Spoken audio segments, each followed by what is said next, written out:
Okay. So, hello, everybody. I am Professor Priscila Efraim. I am professor at the School of Food Engineering. This debate is part of the Visiting Specialist Professor Program promoted by the Pró-Reitoria of Undergraduate Studies of University of Campinas. And this is a program coordinated by me, Professor Cíntia Casarim, Professor Guilherme Máximo, Professor Marcos Forte, and from the School of Food Engineering as well. And we are very happy to have in this program Professor Adriana Salay. She is the visiting professor at the School of Food Engineering at this during this semester, and we are very pleased to have Adriana with us on this semester. So thank you very much, Adriana. And Adriana will present our invited participants here from this night. So Adriana, please. Thank you, Priscilla. And hello, everybody. Good night. It's a pleasure to be here, honest. I'm Adriana Salay, a visiting professor at School of Food Engineering at Unicamp, as Priscilla has said. This debate is part of the Visiting Specialist Professor Program promoted by the Pró-Reitoria of Undergraduate Studies of University of Campinas, Unicamp, and developed at the School of Food Engineering, FEA. During this semester that we are now, 2 undergraduate and 1 graduate courses were developed with the subject hunger, structures, consequences, and combat. This project is coordinated by me and the professors Cíntia, Guilherme, Marcos, Priscilla, as Priscilla has already said. We would like to thank the Undergraduate Studies Coordination, the Research and Extension Secretary, and the Informatics Center of the School of Food Engineering for their full support, as well as the Group of Social and Technological Extension of the School of Food Engineering, GESTO, for their support in this debate communication in social media. We would like to thank also the Pró-Reitoria of Undergraduate Studies of Unicamp. This debate today is entitled, How Can Universities Fight Against Hunger? Hunger is not new in Brazil, as we know. As a consequence of social inequality, our country has been dealing with it since colonization. Although we had an improvement in numbers at the beginning of the 21st century, today we face a hunger crisis, with more than half of the population at some level of food insecurity. We often see news about the consequence of the situation. People eating lizards and birds, only 26% of the children eating 3 meals a day, people fighting to eat trash, if you just consider the last week or last month. So, in this scenario, how can universities fight against hunger? Of course, universities have the main purpose of teaching and researching, and thus create an understanding of the world and proposing solutions. Unicamp is, in this case, a place of great projects in the fight against hunger. But we can also think of the university as a welcome place, a refuge, including for their students. Recent research are showing that food insecurity among students is higher than we can imagine. For this reason, we can think of a university as a public facility that can be a tool in the direct support of the promotion of food safety and of short food supply chains. To discuss the issue today, we'll talk to Daniel Lopes, creator of the emergency food bank project known as Our Pantry at the University of California, Riverside, in the United States, and Diana Cervantes, working in the project Rialtos, I don't know, after Diana can correct me, Farmers Market with the Market Match program. Both of them are researchers at the School of Public Policy at the University of California, Riverside, in the United States. That's why we are going to talk only in English today. This debate will be moderated by me. During Daniel and Diana's speech, the YouTube participants will be able to send questions via YouTube chat. Please think about questions that you want to ask to them. The questions will be collected by our team and will be asked to the speakers after their speeches. For the attendance certificates, a Google form will be sent in the YouTube chat close to the final of the debate, where participants will be able to assign it. So I'm going to ask Daniel Lopes, please. Now you can talk, and you have about 30 minutes, but don't worry about the time. Thank you for accepting to be here today. It's your.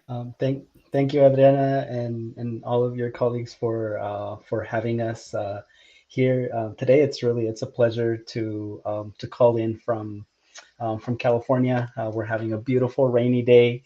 And if you don't know anything about Southern California, we do not get a lot of rain, so it's a blessed day for us. We're getting the much needed water, and so I guess to do a quick introduction of myself, aside from what Adriana mentioned.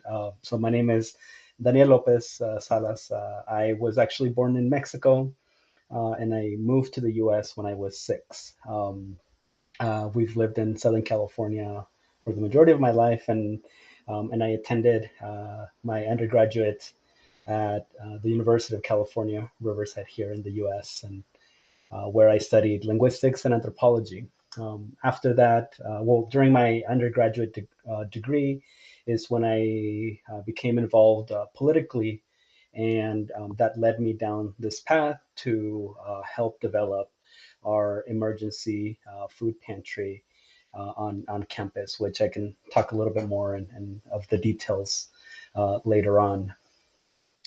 So this kind of got me into this path of being interested in food and people, and how important it is, right, for communities to have access to it, not just access to the actual food, but also access to culturally relevant foods, right? So foods that people recognize as part of their culture, as part of the foods that they grew up with, right? And so for me, being Mexican, right, I grew up with beans, with tortillas, with corn tortillas, right, and different herbs and spices, right, that were integral to my childhood, right? And so part of my food security, right, is also as an adult being able to have access to these things, and as a college student as well.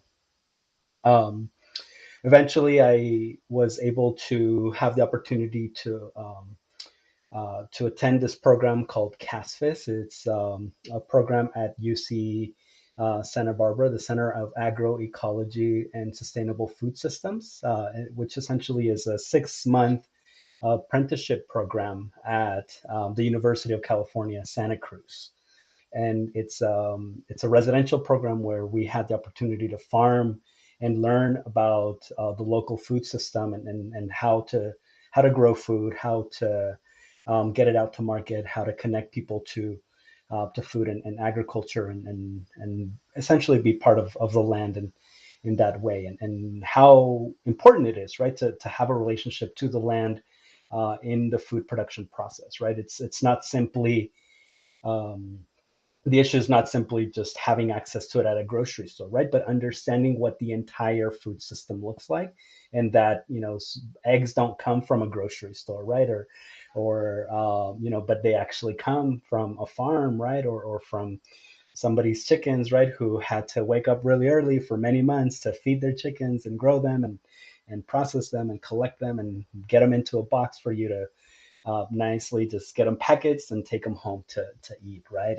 And so this program kind of helped really connect that for me, right? Of what the amount of effort it takes, right, to produce food, and how important it is for people to understand that, right? That not only for their health and well-being, but also in the context of food and food waste, right? Which I'm sure many of you may understand is a huge problem as well.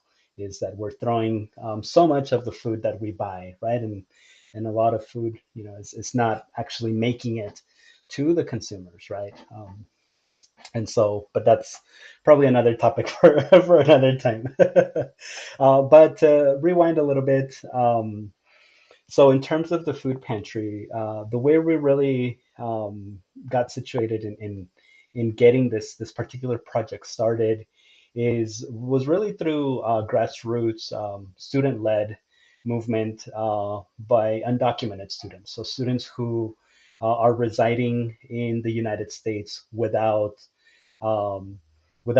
legal documentation, and so these particular students are students who struggle very much with food insecurity, right? Not having access to food, and so they wanted a space, right? A small shelf, right, or a small pantry where they could grab a couple snacks and maybe some food, right, to be able to take home. Because oftentimes what we found is that undocumented students are not only supporting themselves economically, right? They're paying for their food, they're paying for rent, they're paying for their bills, right? But they're also supporting their families who may not necessarily live with them.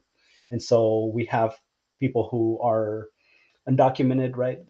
Sending money back home to Los Angeles, right? Or sending back home to the Coachella Valley, right? Another region here in Southern California. And so these students already being marginalized, right? They're economically strained. And so the first thing to go for a hungry college student, right? Or a poor college student, right? Is food.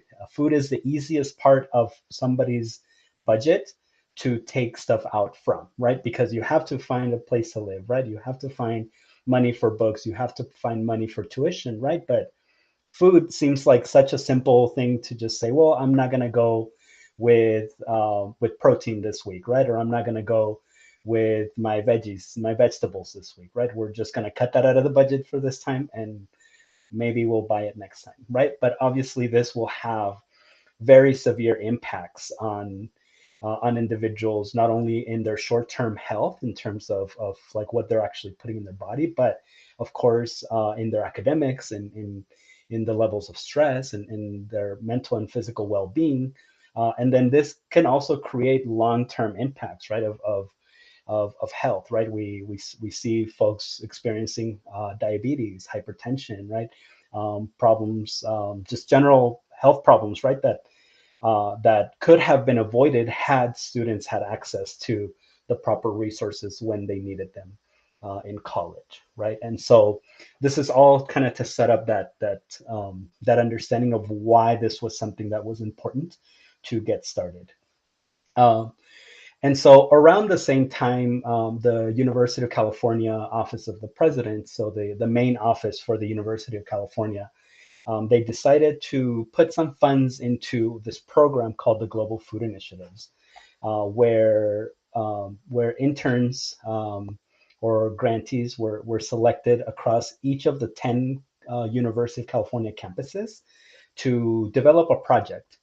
And mine was actually the one that was selected for the very first year at UC Riverside. And the project was to develop a food pantry. And so with that, we essentially got some seed money from the institution to buy food, to buy materials, and really get the word out. And so this was around 2015, 2014, 2014, 2015. when things were really starting to move on getting a food pantry started.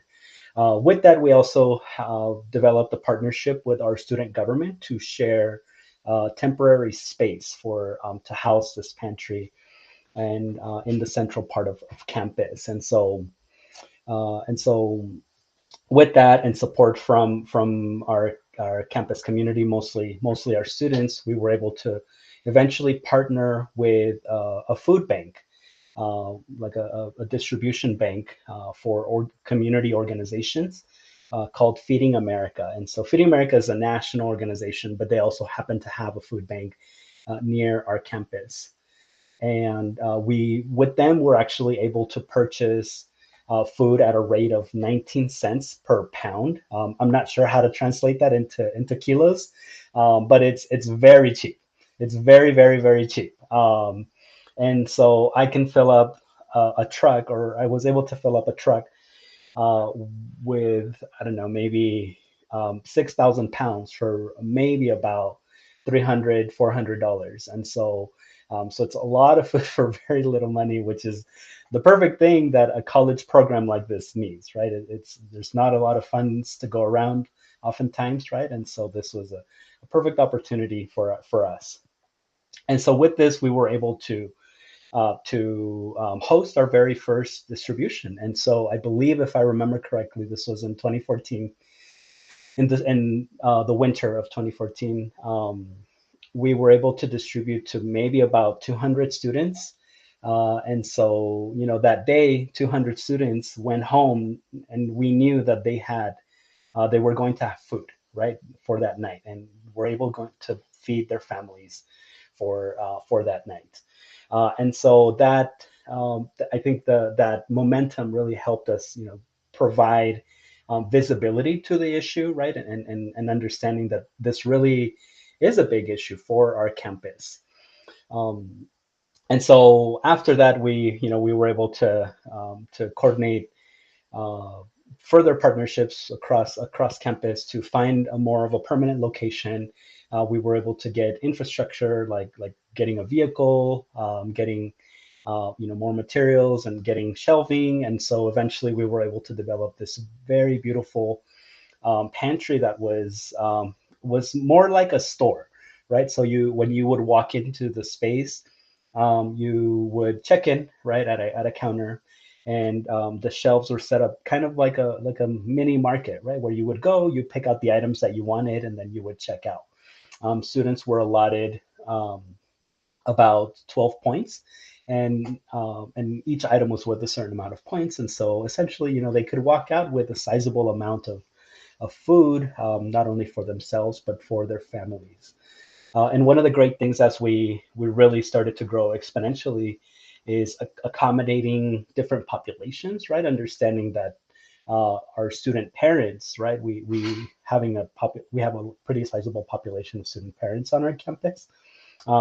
They would need more food, right, than your regular student who's not responsible for children, right? And so we were able to provide accommodations for student parents, for student athletes, right, for students who have been historically marginalized, and really opening up the space for different populations to kind of see the space, right, be comfortable in it, and understand that this is now part of the services of the university, right, and it's not something to be ashamed of, right, to ask for help. And so that really kind of sets up the whole premise of really, like, from start to beginning, or from start to end of what the process looked like. And then, so in terms of some challenges really that we saw, the first big one was really not knowing where to start, right? Is me not ever having any sort of experience with running a food pantry. We had to set up procedures from beginning to end of what everything looked like, right? Trying to connect with folks around campus, and trying to convince people that this was actually an issue. And so with that, the next biggest issue that we had was connecting with administration, with our campus administration, and letting them understand that this is an issue as well. Oftentimes, what we ran into was administration or leadership telling us like, oh, well, when I went to college, I was also a hungry college student, right? And so like believing that this was a rite of passage, that it was necessary as an academic, right, or as a professional to experience hunger.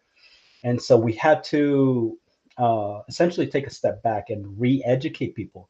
It's like, yes, you went through that experience, but let's think of it in a way of, well, like, should you have gone through that experience, right? Was it okay for you to go through that experience? And then, we all conclude, no, it was not okay for you to go through that experience. And it's more important now, right, that we stop perpetuating that issue for ourselves now, right? If we want to develop world-class leaders, right, and world-class professionals out of our public institutions, we need to provide them the necessary resources to do the best, right, and to not have to worry where the next meal is going to come from, if they're going to have a place to sleep tonight, right? Like how they're going to feed their children, right? And so these are some of the things, right, that as public institutions need to really start understanding, like what are the needs of students, right, outside of academia, outside of the education world. And so the next issue that we ran into was perception, right? And historically, asking for food, right, or asking for help has had a very big stigma, right, where people feel it's shameful, right? Like a society has shamed you into believing that because you cannot provide for yourself, there is a problem with you.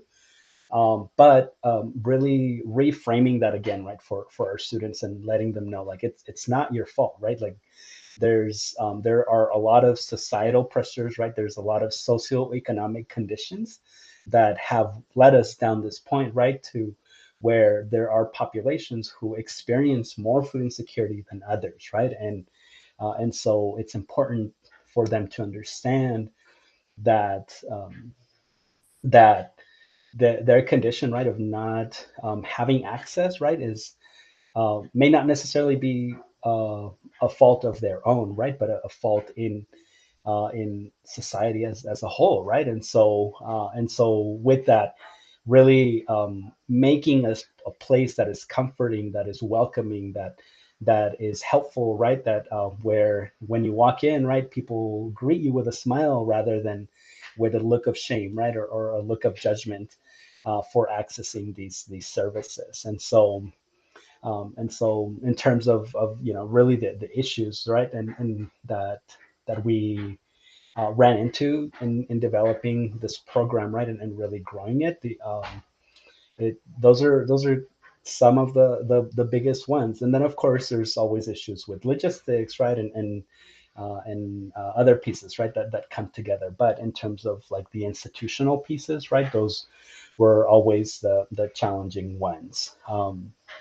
The really great thing is that here in the University of California, right, it's because it is a whole system, there was already a movement, right, as a system to move together in providing these resources. And so not only was there advocacy on the campus level, right, but there was also advocacy on the university office of the president level and on the state level, right? And so this joined approach, right, where we had advocates on every level of our educational system and our political system uh, uh, pushing, right, for this issue to be addressed. It has now really opened the floodgates, right, for this issue to be common knowledge, right? And so like people cannot look away now, right?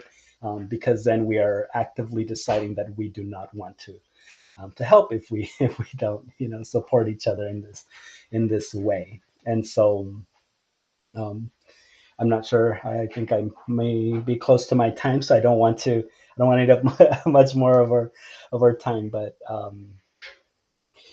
yeah. So in conclusion, I guess, like, just to kind of wrap this piece up, yeah, programs like these are programs that save lives, right? And I've been a witness of these moments where students walk in and they tell me, I wish I would have known this years ago because I am now in debt, $10,000 only because of food. Like people are taking out loans just to pay for groceries or just to pay for rent, right? And so we can, there's so many people who can benefit, right? If simply we had that, that political will to make these happen. And the good thing is, at least for our institution, right, it's happening, right? And so I hope that with some of these words, right, we can activate that sense of responsibility for each other and for other institutions, right, to make that shift, right, and assume responsibility for the students who we've decided to allow into our doors. And so with that, I thank you all again for your time today. Thank you, Daniel, for being here with us. It's really important your sharing of your story. I'm going to ask for Diana to come, and after Diana talks, we are going to debate. I have already a lot of questions to ask you, and for sure, Diana, I will have to Diana too. Thank you, Daniel, and Diana. It's in. Yeah, let me share my screen real quick.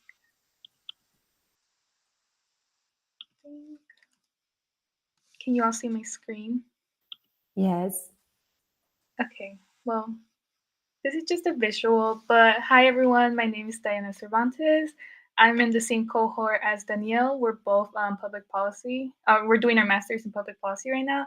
And how I ended up working for the Market Match program for Rialto is basically I applied as an intern as an intern fellowship for Randall Lewis fellowship, in which is regards to focusing on health raw, and my interest is basic needs, so that includes housing, food, and people just like overall like people struggling to fulfill their basic needs.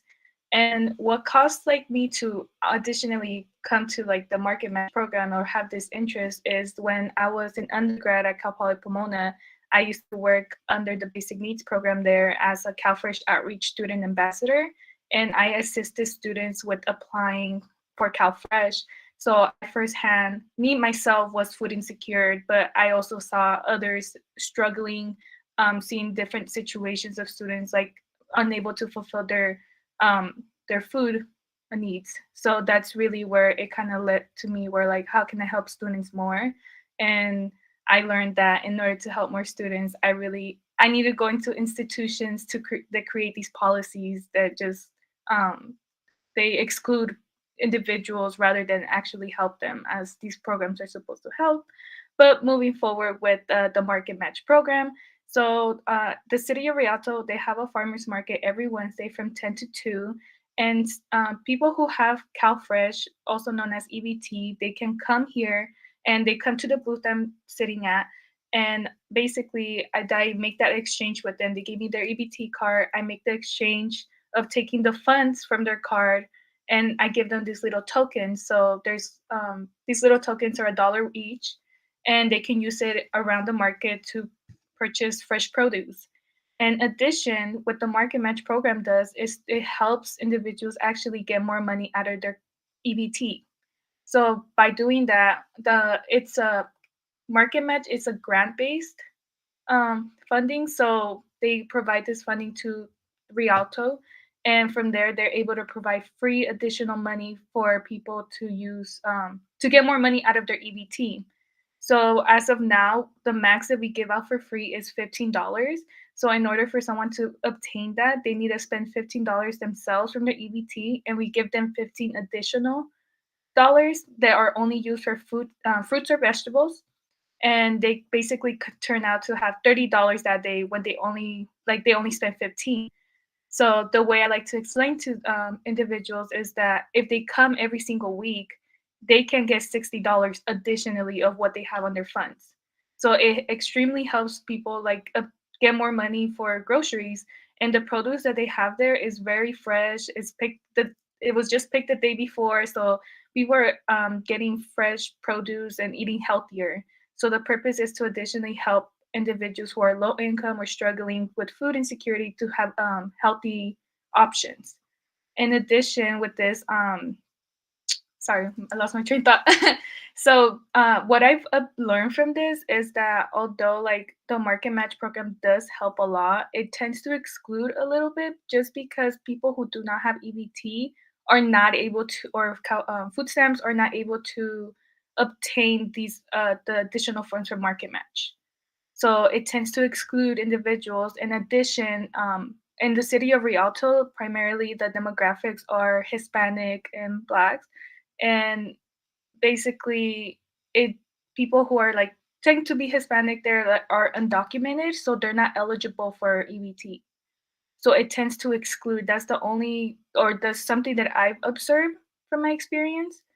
And additionally, overall, like knowing Spanish and knowing English it has helped this program overall, because since I've started there, I've noticed like more people coming, people feeling like they know they can talk to someone, because before like they didn't have someone who spoke Spanish. So now that I'm there, I'm very patient, so I give them time to understand and explain the resources, like what the farmers market provides and what the market match program is.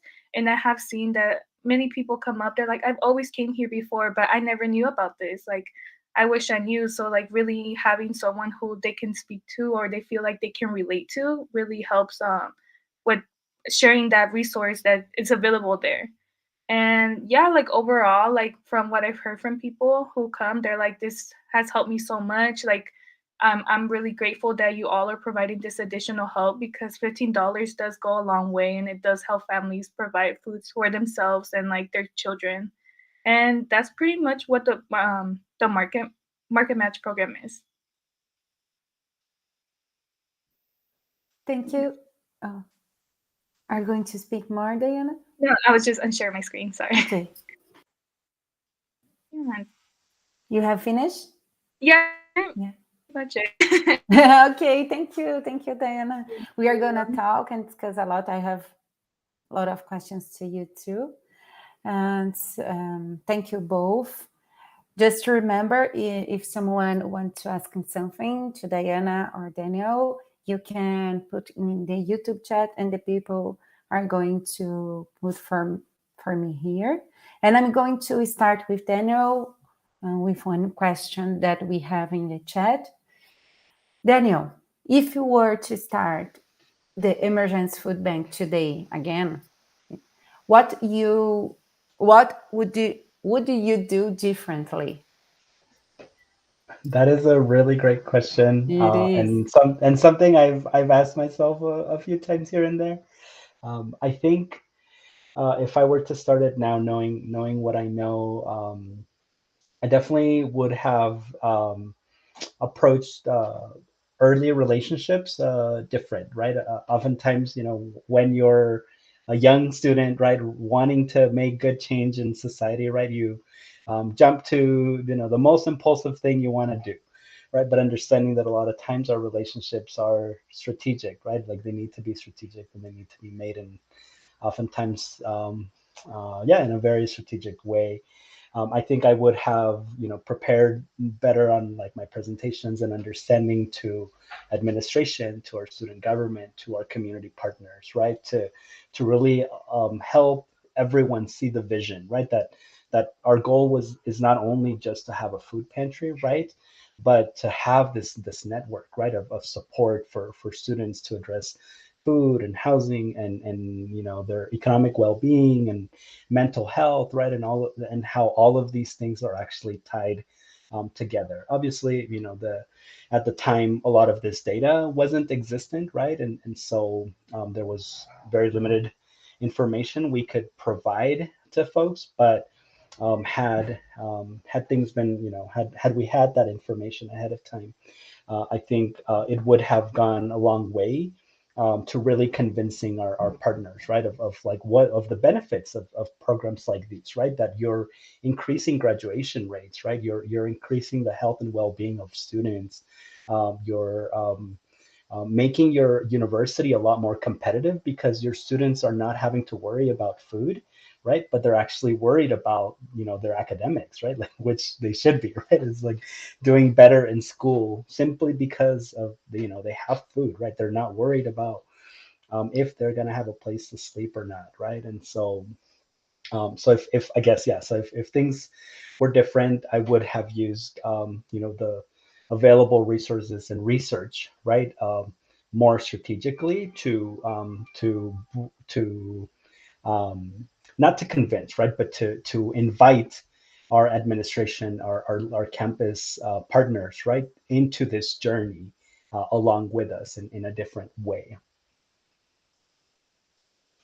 Nice, thank you, Daniel. I think something's important also to clarify that Qual fresh for people, the Brazilian people that are listeners, Qual fresh is like Bolsa Familia, because this changed the name. It was not a longer time ago, isn't it?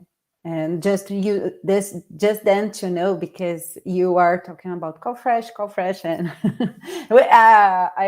I remember the first time that I heard Qual fresh, I thought a cow, the animal, Qual fresh, and oh my God, what is that? And now it's Qual from California, isn't it? It's from California, yeah. Thank you, Yeah, Daniel. they constantly change the name to defeat that stigma that is like put on, like, because it has different names. You can call it CalFresh, EBT, or food stamps, because it's been evolving. Do you know how much is? Do you know the average of payment of the CalFresh? Like how much the average person gets per household? Yes. So it kind of depends based on your income. So when you apply for CalFresh, it all goes based on how much you make a month before taxes. And then from there, how much you pay for rent and how much you pay for utilities. And that's what they take into account when you apply. So it's kind of varies how much a person can get, but the max that a person can get, I believe, is $234. Okay. Yeah, and it goes if you have a child, it goes differently. If you're married, it's 3 people household, so it would increase. But it varies depending how much you make, how much you pay rent. So you possibly will not be able getting the 234 because you either make too much, so you'll probably get like $100 or something. Okay, so $15 is really important when you have just $100. Mm-hmm. And Diana, I have a question for you also, but I would like to ask you a question before it. When you started to work in the food market, you helped to create, on when you started it was already there? So it was already there. So by them having me there, I'm supposed to help increase the number of people attending the market because their numbers are really low. And since like I know it's a grant program, like they had to apply for this and then they received it. And from there, they're able to provide families or people who have like CalFresh those additional funds. As before, it used to be only $10. They've recently increased it to $15. So they're constantly working on increasing the amount. Okay. And the question is exactly about what you are doing now. How engage people to get known and to go in this kind of project? I think this question can be for both. In your case, it's to go to the market, because the people are used to go to the supermarket, not in project like that. And how you engage people to go there? Yeah, so it's kind of a little difficult for me if I can't use their social media platforms because in this generation, like everything's on social media.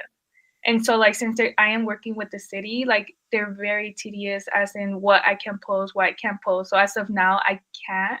So I just try to say like because they are kind of like on the street. So you can kind of see them, but not really. So I emphasize on making like bigger like signs so people who are driving by can stop by. And additionally, I've been calling like dentists or dentist locations around, like businesses basically around there to promote that there's a farmers market there because they also have food vendors. So if workers want to come by and eat during their lunch, they can, and then they can additionally interact with like what else the farmers market has there.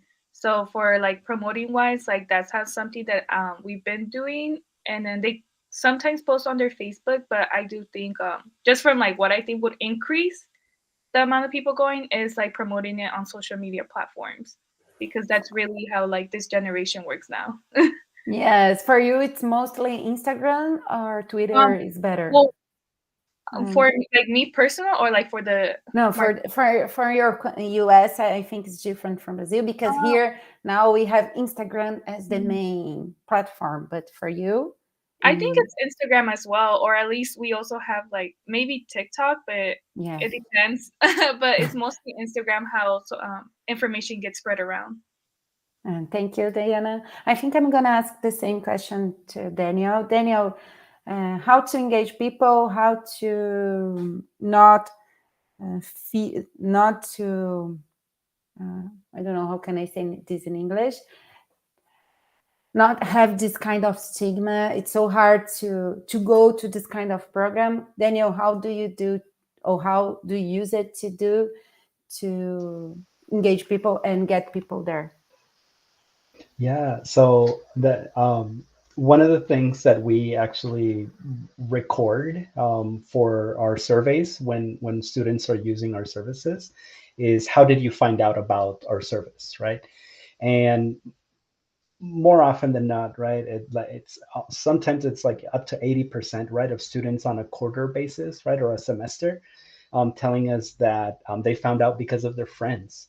And so social media, right, it is a very powerful tool to disseminate information very, very fast, right, to share this information.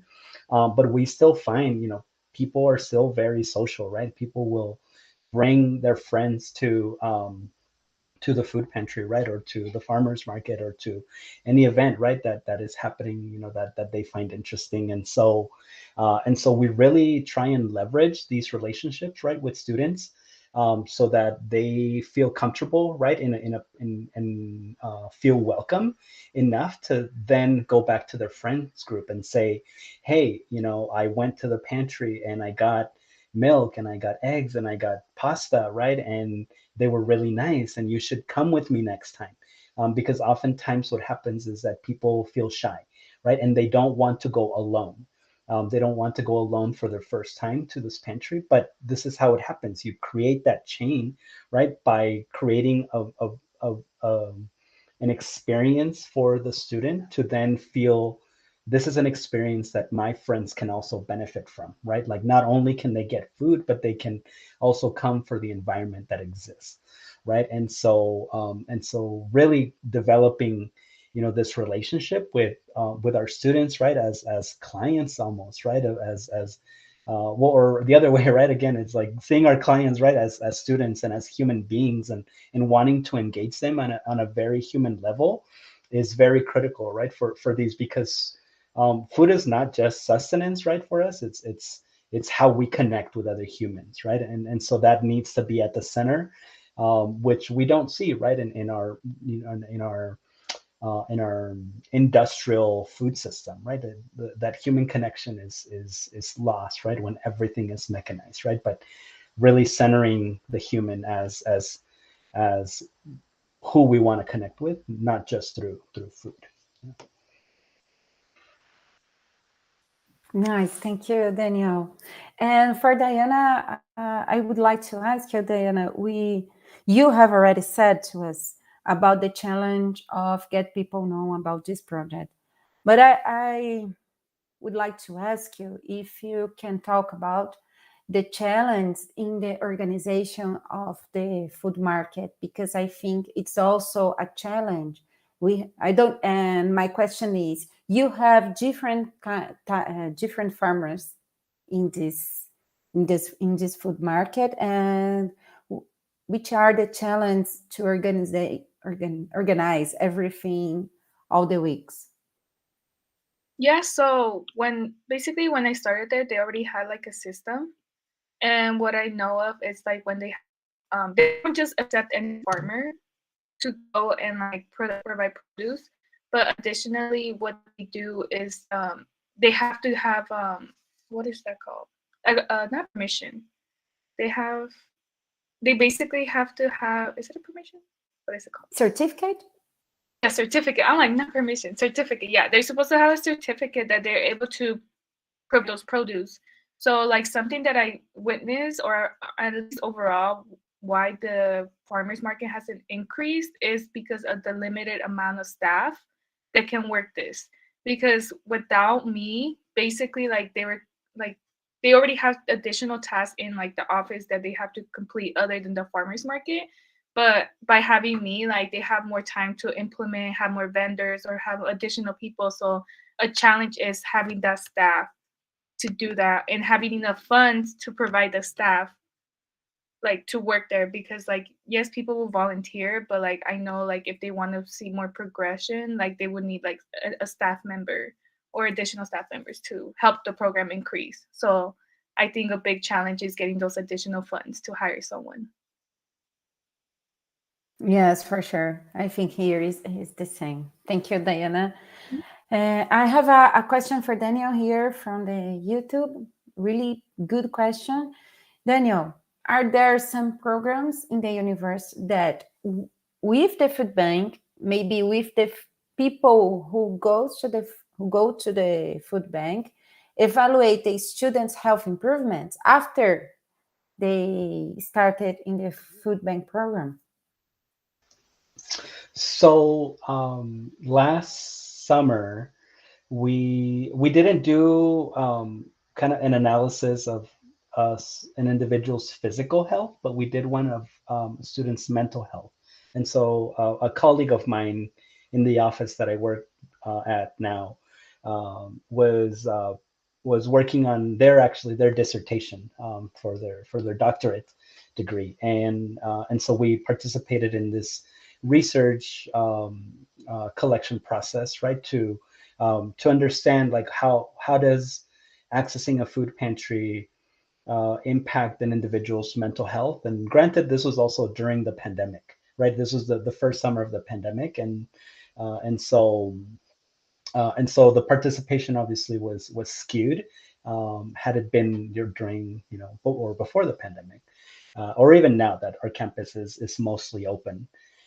And what we found through this study is that students who access the food pantry on a regular basis actually have higher rates of food insecurity than higher rates of better mental health than those who either don't access it, right, but are still experiencing food insecurity, or those who access it on a limited basis, right? And so again, it's not like physical health analysis, right? But it was interesting to see that there were lowered stress rates, right, for students accessing the food pantry, which again, right, is something that we knew from before, right, but we didn't have the data to back it up. And so now that information is concrete, right? We can see that this is having an impact on individuals' health. And so it'll be interesting to see more of an analysis on the actual physical health of an individual who's accessing the service throughout their entire time as a student. Nice. This is really important also to continue the project, to have tools and arguments to continue the project. Really nice. And Diana, I was thinking that here in Brazil, the profile of people who access this food market is with high income. And I would like to know if your case is the same, because you told us that you encourage people who access also Qual Fresh to go there and have more money. You pay $15 and you get $30. But this is the profile that goes to the food market, or you have, as here in Brazil, a high income profile going to the food market? So basically the market is open to anybody in the community, whether like your income is high or low. Although for those who are like seeking to use the market match program, they must be basically low income, because people who obtain Qual Fresh, they're low income. So only those people can obtain market match, and they can make that exchange, because if you do have high income, like, you can use the market because it's like it's open to everybody in the community. But just like that's how they distinguish like the differences. So like if you don't have EV or CalFresh, I keep saying EBT, but CalFresh, you can't utilize market match, because then like because then anybody can come and get us additional funds, more additional funding that they need to receive, but that they do not have. So as of now, like, that market match program is to help those who are low income have additional funds, but anybody is welcome to the market. Nice, thank you, Diana. And Daniel, we have another question here, but I would like to put together other question. When you thought about this idea, you had inspiration, a place or a university that had already a food bank, this project of food pantry. And do you think we can spread this idea in countries like Brazil or into the US? Yeah, so as I mentioned, the reason this project got started was because of undocumented students. And so the way that I got involved with this, right, as being someone who, though I'm an immigrant, right, to the US, my parents provided enough, right, to never really experience a lot of these issues, right? And so I was very fortunate as an undergraduate student to not face some of these issues, right? And so it wasn't until someone came to me and told me, like, this is something that I experienced, that it opened my eyes to it, right? And so I'm gonna say, right, it wasn't my idea to start up a food pantry, rather someone who did experience that told me, like, this is something that I would like to see on our campus. And so the way that I like to explain to people is that I felt like I was the vessel, right, to make this happen for these other students who, and using my my privilege, right, in not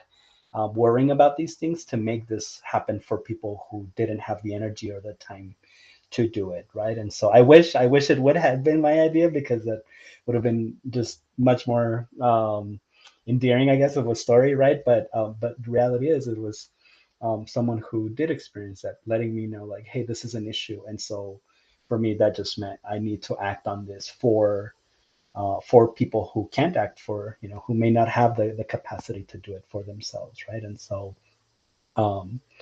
and sorry, I think I might have missed your second question, or your second part of the question. How we can spread this idea for other countries, and what are the challenges to do it? Yeah, I think this idea of developing food pantries, one, I think it's a great idea, and I think can be replicated, right? There's obviously food pantries, right, that are community run. Oftentimes they're developed in churches, right, or in through government programs, and so this is something that can be replicated, and it can be replicated easily, right, with people who are willing, right, and the political and economic will to do it. But I think, having done this work, right, for the last few years, it is also very exhausting work, right? And so for me, the vision is not to see every college have a food pantry, not because I don't want colleges to have food pantries, right, but rather because we've developed a whole other network, right, that provides people with the economic benefits, right, like something similar to CalFresh, right, where people can make their own decisions about where they're spending their money and how they're purchasing their own food, right? And so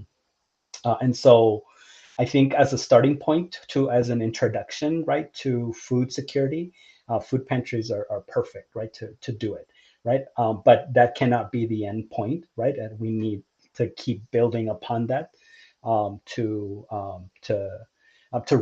truly support students, right? Because we can't just give people, right, a bag of pasta and a bag of tomatoes this week, right? Because next week they're going to be hungry again, right? And so it's like, how do we really close this gap of insecurity for folks in the long term, right? And so I guess to answer your question is yes, this is something that can be replicated very easily, right? Again, given political and economic will, right? But remembering, right, that it's not like that's not the end of this project, right? It has to be a bigger vision for our communities. I wanted to add something. I think in order to help like spread awareness, it's just educating people, like students, like letting them know what food insecurity is, because like a lot of people don't even acknowledge that they are food insecure.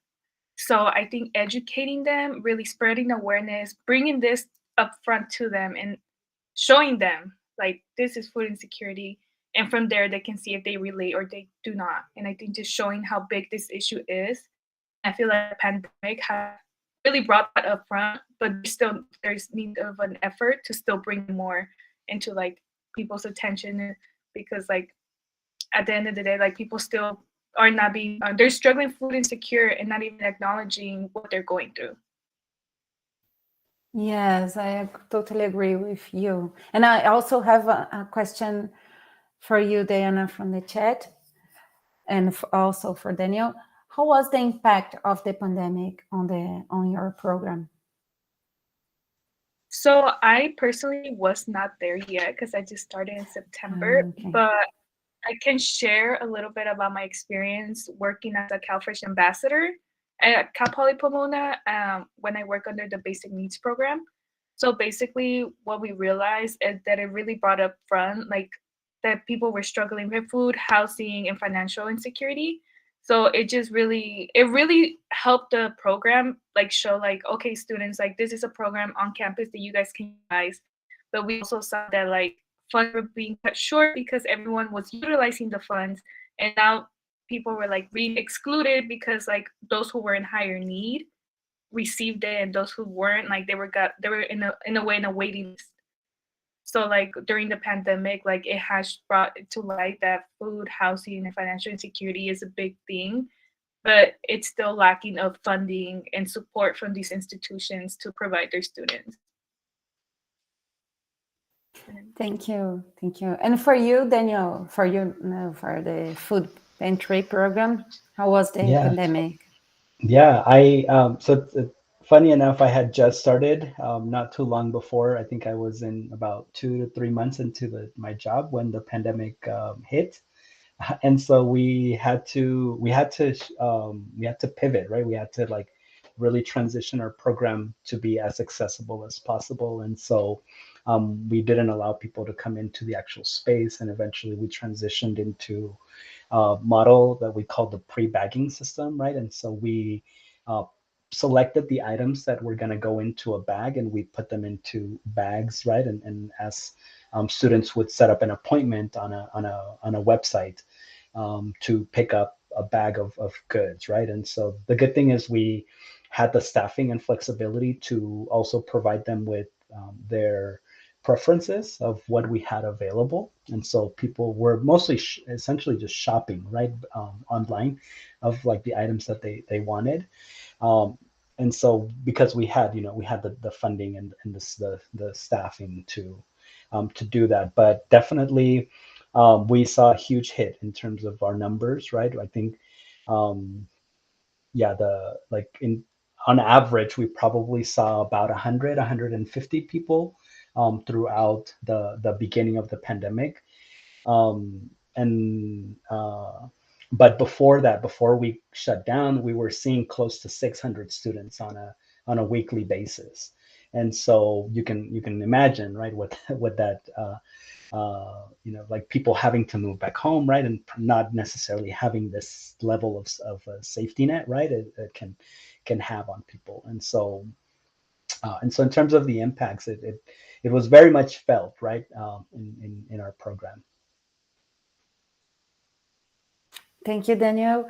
I have a final question for both of you, because you both are studying public policies, and also, as you have already said, this kind of project, as I can include mine on it, is not to end hunger. We are not going to end hunger with this kind of program, but we are giving comfort and help and refuge to this kind of people, to these people that are suffering with food insecurity. But as you are studying public policy, and how do you imagine that? How can we really end hunger if it's not through this kind of programs? Both of you, please. I'm like, that's kind of hard. I'm like, because I feel like nothing is, it will, like, you can't end things, you can prevent, you can like support, but I just think like overall, like, it's a hard question. You want to answer first, Daniel? I need to think about it. I do have an answer, and it might not always be the most popular one, but I do believe that one of the solutions, right, is land reform, right, for people to have access to local gardens, right, and people really being engaged in the food system in a way that they understand what what it takes, from seed to plate, right? From putting a seed in the ground until it gets to your plate, right? And understanding what that whole process looks like, right? I know that there have been many instances of land reform, right, that unfortunately have failed in many other countries, right? But I do think that this should be a central part of how we move forward, right? In terms of addressing food insecurity. Because if people don't understand where their food is coming from, right, then we lose that that understanding of our food, right, and essentially us, right, because we are our food. Another piece, I think, with that land reform, right, is localized food systems, and we saw this at the beginning of the pandemic, right, is giant grocery stores, right, big supermarkets were running out of food because they couldn't get the food from the fields out or from the factories out into the stores, right? And so by localizing our food systems, right, by growing what can actually be grown in our environments, right, we're essentially protecting ourselves, right, in a way from these the decisions, right, of like multinational corporations, right, and the economics, right, that go with that, right? It's like we are not at the whim of a company, right? We are at the whim of what our community dictates is important for us. And so I'm a big, as you can see, I'm a big advocate for local agriculture. I think it's really important and one of the many steps that need to occur for us to really tackle hunger in a significant way. And so I could pass it out to you, Diana. And I think additionally from that, it's just like, yes, these programs like How Fresh is there and whatnot. I do think like more like in regards to like more like the government needs to step in and provide additional funds for like the people, because like although there's funds there, like they still need a lot of money because people are still struggling with food insecurity, even though they have these programs. So I know you said disregard these programs, so it's like it's kind of really hard to like stop hunger, because like like we can try to prevent it, we can try to support, but it's really like we need more support from the government to like really make this an issue, like we know this is an issue, but they're not making it a big issue. Like they need to address this, they need to meet the people's needs. So it's kind of really hard to end it if we're not having that support or prevent or try to end it. But yeah, that's pretty much like what I think so far. But I also agree with what Daniel said about what they should do to stop hunger. Thank you both. I don't know if Daniel remember when we met, we were in a debate and the students asked the same question to us. And I answered before him, I think. And I answered the same answer. I don't know if you remember. Daniel, do you remember? about land reform. Sorry, I was muted, but I do remember Yeah, that the students asked this question. Yes. really interesting because it's really important. That's a way to realize that's really, really important to do the land reform. And I think everybody here in this table will agree. They have a group called Gesto, and they are working with small family market, small producers. I don't know how can I say it in English, but it is really important. But we are in our time, and I really, really like to thank you both to accepting this discussion today, to be here with us. We know that's not a easy time. We are better now, but we are not in the normal time yet. And I would like to ask you if you have something to tell, your final words. Daniel first. Well, again, thank you, Adriana, for the invitation to speak with you all and to share this time, and allowing me to share this time with you all, right? And just want to appreciate the space, and I hope, right, that that as you move forward, that we've provided at least some insight of how we can address these issues, right? Because a lot of people suffer, right, from these problems, but they don't have to, right? We can make it so, right, that we don't have to, and we're living proof, right, that people don't have to suffer from this. It's just having the political will, right, and economic will to make it happen. Yes, thank you, Daniel. Diana?